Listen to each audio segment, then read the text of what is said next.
Hi there, you're listening to Gift Biz Unwrapped, episode 154. Today, I'm sitting solo behind the mic, and I'm going to tell you my biggest takeaways from Social Media Marketing World 2018. And I'm guessing I'm going to share some things you might not have ever heard before. Attention gifters, bakers, crafters, and makers. Pursuing your dream can be fun. Whether you have an established business or are looking to start one now, you are in the right place. This is Gift Biz Unwrapped, helping you turn your skill into a flourishing business. Join us for an episode packed full of invaluable guidance, resources, and the support you need to grow your gift biz. Here is your host, Gift Biz gal, Sue Monheit.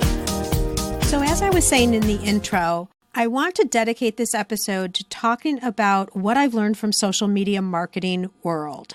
If you're not familiar with what this is, it's an annual conference that literally pulls in people from all over the world. Seriously, New Zealand, Australia, London, Canada, everywhere you can possibly imagine, there is representation here. And the name suggests that it's all around social media, but it's really not. There's also bloggers and podcasters and creators of all sorts there. So it's a huge group of people coming together to learn from the professionals, the world's best, what is going on, what's the newest, what's the greatest in this whole world of social media and online marketing. This year, there were approximately 5,000 people there, so you can imagine it was huge, and there were over 100 different speakers. So great place to go, albeit a little bit overwhelming with all those people, but wonderfully run and the most quality of content that you could expect anywhere. Now, my approach when I'm going into one of these conferences is to make sure that I have gotten as much out of it as I possibly can. You know, there's the expense of buying the ticket and your airfare and hotel and meals. And yeah, it's great to go to something like this. But if you're not bringing back something that's going to help you grow your business, then it's kind of been like a mini vacation and not really something for business.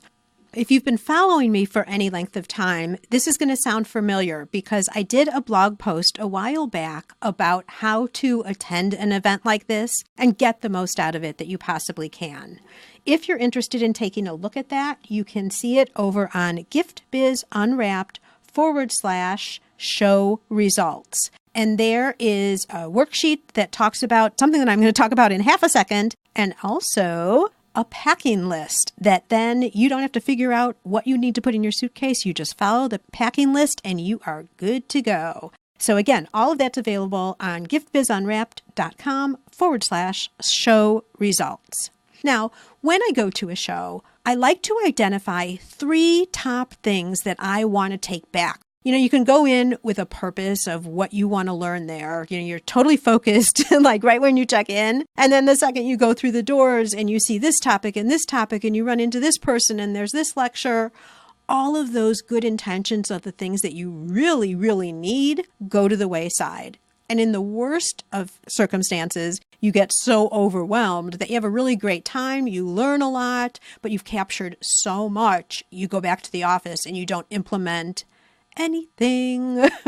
So to prevent that, one of the things that I do is going into any event, I define 3 things. Like if there's only 3 things that I need to walk away knowing more about, being able to implement in my business that's going to make me better in some way as a business owner, then that is success. And anything that I get over and above that is great, but I need these 3 things for sure. And I actually suggest to people, and I do it myself, that's why I'm going through and saying this all to you, halfway through an event, I'll go back and look at those 3 things and say, all right, have I done this already or not? Because there's still enough time to capture the information that I need if for some reason I haven't got my big 3 covered. You wondering what my big 3 were? I will share them with you. So I walked into Social Media Marketing World wanting to know 3 things, information about 3 things. The first was, oh my gosh, if you haven't been around and heard about the Facebook algorithm that happened in January of this year, then I don't know, you might be hiding under a stone or something. It seemed like the world went crazy about this new algorithm on Facebook. And so one of the things that I wanted to do was understand, all right, some time has gone by now. What does this really mean for us as business owners who are using Facebook to grow our business? Are we posting more? Are we posting less? Like, what is the whole thing? So that was number one. Number two was live. We all know that live is the big thing now. But what's new in that realm? What platforms should you be using? Are there new techniques? Are there new tools? Is there a better way for me to conduct my live videos? What should I be doing to enhance and make what I'm already doing better? So that was my second one. And my third one, all right, you guys, I've admitted this to my private Gift Biz Builder group, but I haven't said it publicly yet anywhere else, but I'm going to do it right here live on the podcast. I have been working on a book for the last year and a half, 2 years, but running two businesses and this podcast has just kept putting off that project. It's kind of like, one of those term papers that's sitting on the back of your shoulder, like you got it done, you got to get it done, and you just don't. Well, that's how I'm feeling that this book is. So I was like, all right, I got to find somebody who can help me move forward and just get this thing done already. And yes, I've accomplished that one too. I've hired a book coach and I will have a book out this summer, and you are all my accountability partners because I've just said it here to the world. Oh my gosh, if you could see me here on the other side of the mic, I'm like cringing and rethinking, like, should I edit this out or should I keep it in? If you hear it on the podcast, obviously I kept it in. All right, let's get to the good. So those were my three. I did walk away learning information about all three and committing, as I had just said. And guess what? I'm not going to be talking to you about number 1, 2, or 3 at all on this podcast. The new Facebook algorithm and live video are things that you're going to see all over the place, and I don't need to repeat what other people are saying. I want to talk to you about things that you're not going to necessarily hear elsewhere that can really help you with your presence on social media. I feel a little bit like I keep delaying getting into the content of this podcast, but I do feel like there's one other thing I want to share with you before I get into the other points. There were 3 overall messages that continually came out all 3 days of Social Media Marketing World, and they were as follows. Number 1, live is everything. Live is where you're going to be able to capture your audience, speak to them, and have them really engage and understand who you are as a business owner and what your company is all about. Video is the type of content that always ranks the highest in the algorithms. So if you haven't gotten to the point yet where you're doing anything live, really pay attention when people are talking about that and seriously consider what this can do for you, for your business. The second topic that continued to be discussed throughout all the days was messenger bots, specifically Facebook messenger bots. And as we go on in the upcoming months, this is going to continue to be a big deal. I'm sure you've already started seeing activity in Facebook Messenger with bots. Me, not exactly sure how my audience is going to respond to them, but I'm paying attention, and that's what I want you guys to do too. Pay attention, you'll make your own calls, but I think just even as consumers, we're going to start seeing more and more of these bots just showing up in our Facebook Messenger and helping us work through services that different businesses provide. So as you start seeing these come up, pay attention to them. And also, as you're working through them, think about what possibly this could mean for your business if you were to implement bots. The final thing was consistency. Whether you're a blogger, whether you go live, posting on social media sites, etc., anything that you're doing is pointless unless you're consistent. Unless you show up repeatedly at the same time every week to the point where your audience, if you don't show up, is like, whoa, wait a minute, where are they? Why am I not hearing that live video? What's happening? So consistency. Even, you guys, if it's newsletters that you're sending out, whatever it is, the point is consistency is king or queen, whichever way you want to go with it. These 3 overall messages I just want to get your attention on as we move forward. Live is everything. Pay attention to messenger bots.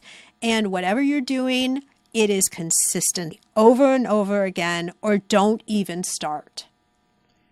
One of the big challenges I've had with consistency revolves around my Facebook Live show.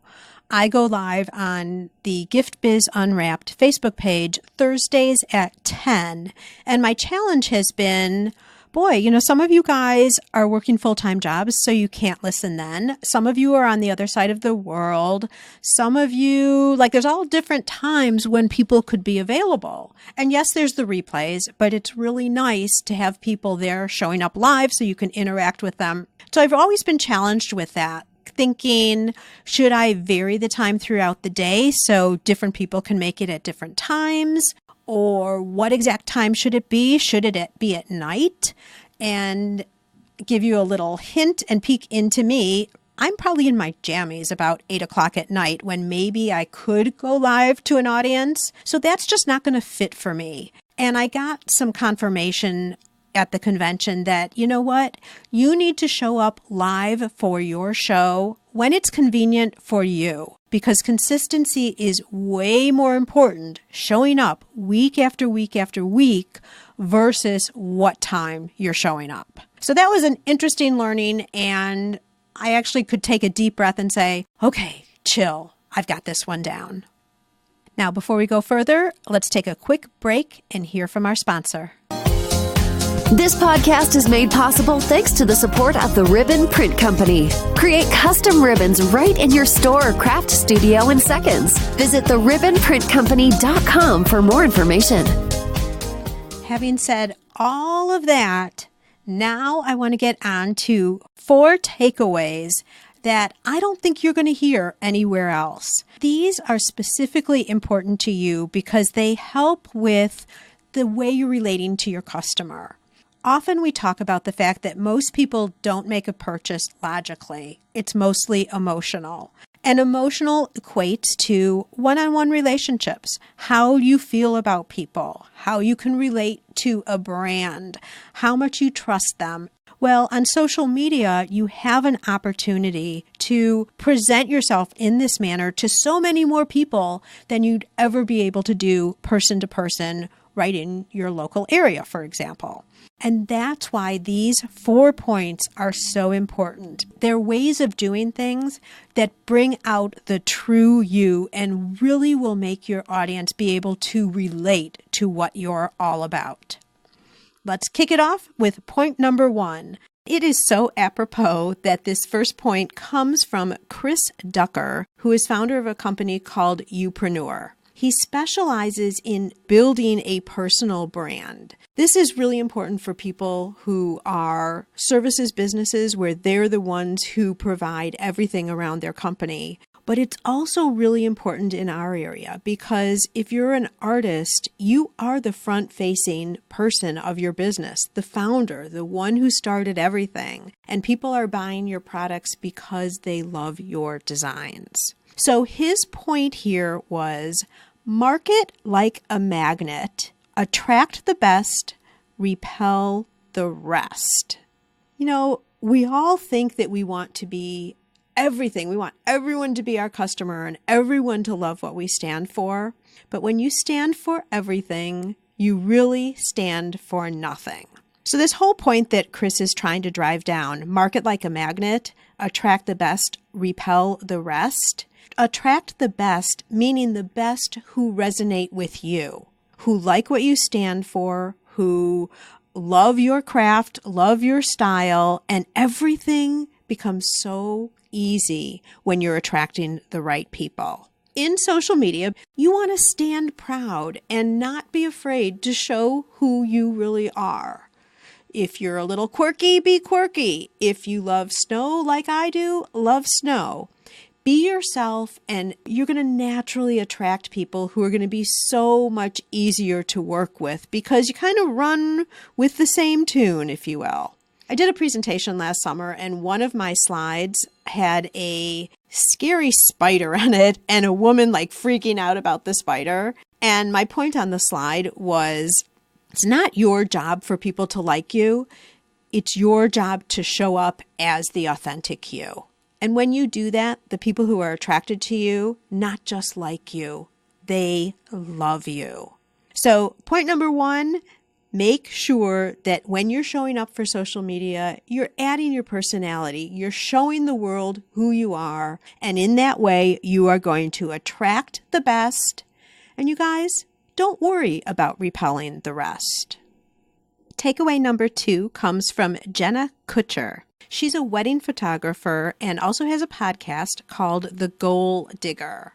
Great show, you guys, if you're looking for more podcasts to listen to.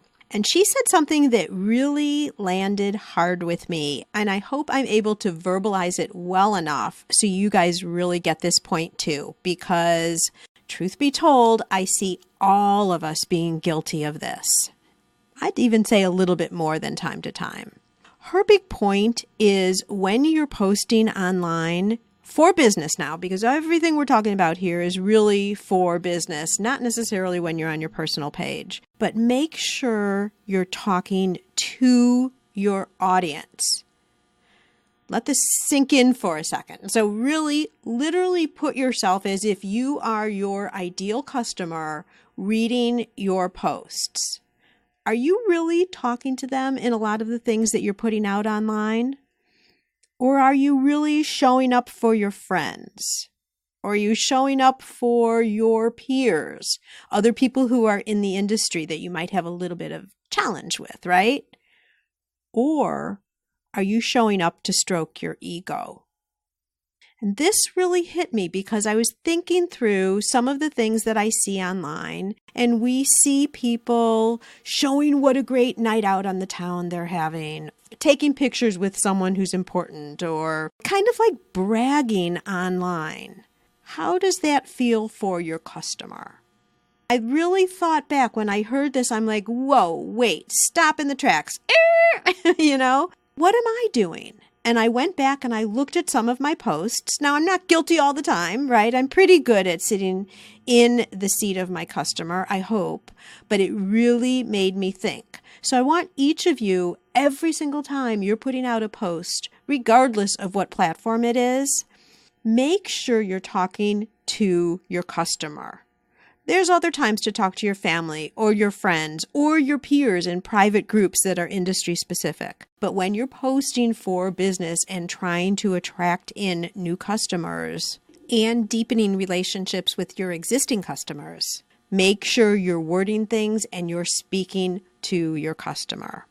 Okay, point number 3 comes from Jasmine Starr. Jasmine is also a photographer, and she brings home another really good point, and I've got to tell you, this lifted the weight off my shoulders when I heard her say this, because in the past, you guys, I've never been the one to be taking photos. When my husband and I go out on vacation, or when I'm with my family, who are a big photograph family, I'm not the one taking the pictures. And I'm really, even to this day, not so great at sharing the pictures because I feel like being behind the lens, I'm missing out on what's going on in front of the lens. I know a lot of people don't feel like that, but that's just me. And when Jasmine started talking about this point, I'm going to share with you in 1 second, it was like, oh my gosh, thank you for permission. And the permission she gave us was go ahead and take all those pictures because there's so many that you're going to want to have from your normal life that you're going to put on social media. But don't post right away. Don't totally interrupt your lunches or a vacation or a special time with family and friends to take a picture and then all of a sudden you have to figure out the wording and you have to post in real time. No, no, no, not necessary. Take the pictures and then post later. Plan things out on your different accounts and then post later after the event. That way you can go and spend time and actually live your life. How refreshing is that? Finally, point number 4. This came from, oh my gosh, someone I respect and have been following forever, Pat Flynn of Smart Passive Income, also a podcast and a business working with small business owners. His major message was, again, when you're talking to your customers online, we just talked about the fact that you want to make sure you're talking to them, right? And not to other people, not indirectly or subconsciously to other people, but also show up for your audience that's already there. This is Pat's big message. Don't always be talking to people that you're trying to pull in. Be of service, provide value, and show up for your current customer base.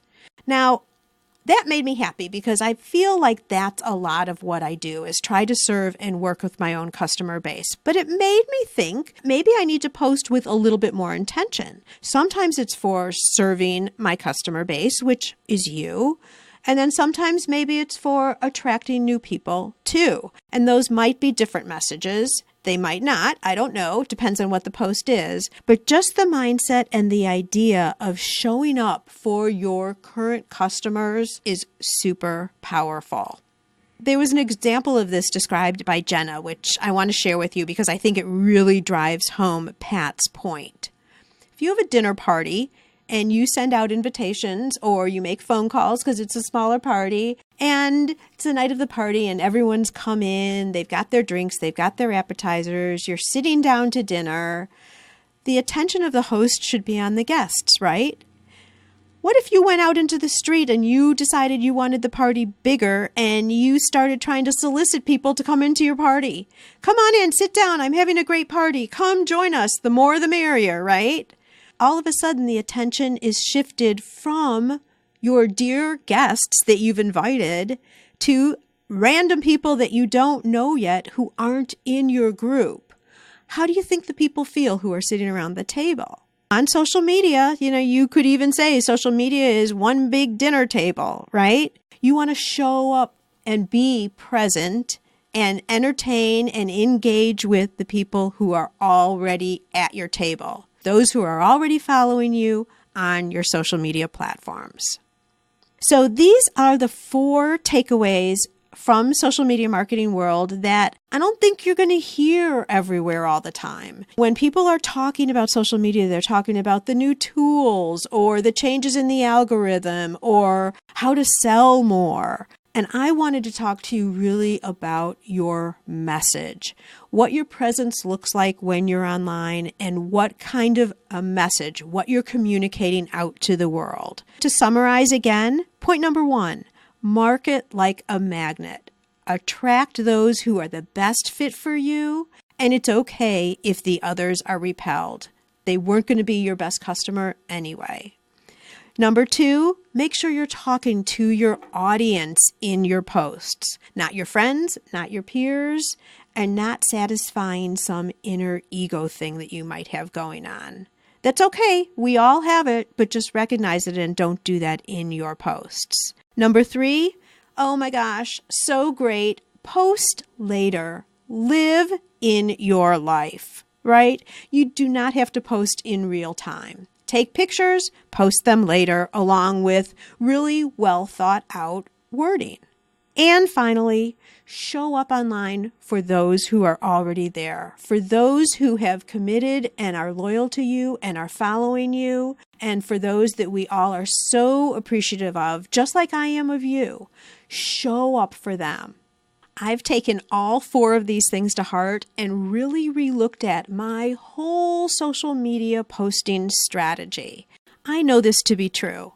When you show up for yourself and you don't try to pretend to be somebody else, you don't try to pretend to be all successful all the time, because reality is we aren't. When you're just real and genuine and talk to your community and your followers with truth, they will fall more and more in love with you. They'll resonate with you because they get the fact that it's true. People can sense disingenuous people a mile away. I don't know who we think we're fooling when we try to be bigger than we are, better than we are, more than we are, or perfect all the time. Because let's face it, we aren't. So I'm giving you all permission to show up as your true self and make a mark on the world. And speaking of you making a mark on the world, I'm really excited to share with you next week's show. We're going to be talking about ways you can be more productive, get more done in your day, so whatever it is that you provide out to the world, you can do more of. And oh my gosh, don't we all have problems with productivity and having our days fly by way faster than we want them to? That's up next week, and I look forward to being with you then. Bye for now. This episode is all wrapped up, but your gift biz journey continues. It's your time to experience the pride and satisfaction of turning your passion into a profitable business. Join the Gift Biz Builder program and access valuable lessons, worksheets, and live Q&A sessions addressing your specific challenges. You also have the opportunity to connect with a community of gift biz builders just like you. Head over to giftbizunwrapped.com/giftbizbuilder and get started today. And until next time, happy business crafting.